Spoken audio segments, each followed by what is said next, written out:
Today, we ask ourselves, what lessons can we draw from this crisis? How can we improve our strategies and be better prepared for the next pandemic or even the next wave if it should come?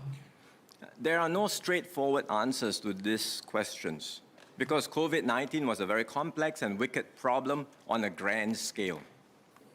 Our battle with the virus was a journey with many twists and turns and with repeated surprises and disruptions along the way.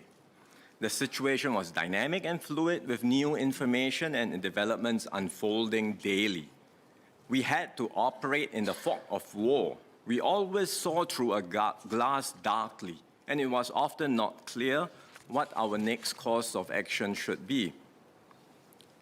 We had many intense debates amongst ourselves, political office holders as well as civil servants, and in the end, we had to take decisions based on our best judgment and manage the consequences as well as we could.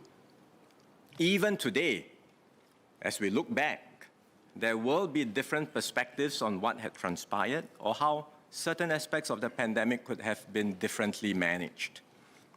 Indeed, our response to COVID-19 was by no means perfect. There were areas that we could have done better. We have highlighted them in the white paper.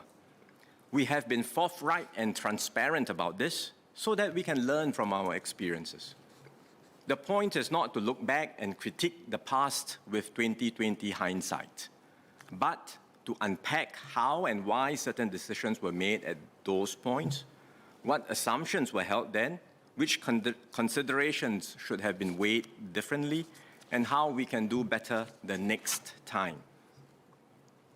In particular, some of our initial responses fell short because we knew so little about the virus at the start of the outbreak. We operated on the basis of the best scientific assessments then, as well as the protocols from our SARS experience. So while SARS helped us to avoid a cold start, it also in some ways contributed to us making some wrong initial assumptions. And this is an important point, that while we learn from this and past experiences, we must also have the flexibility of mind to adjust to new situations and not be trapped by fixed views of how a crisis might unfold.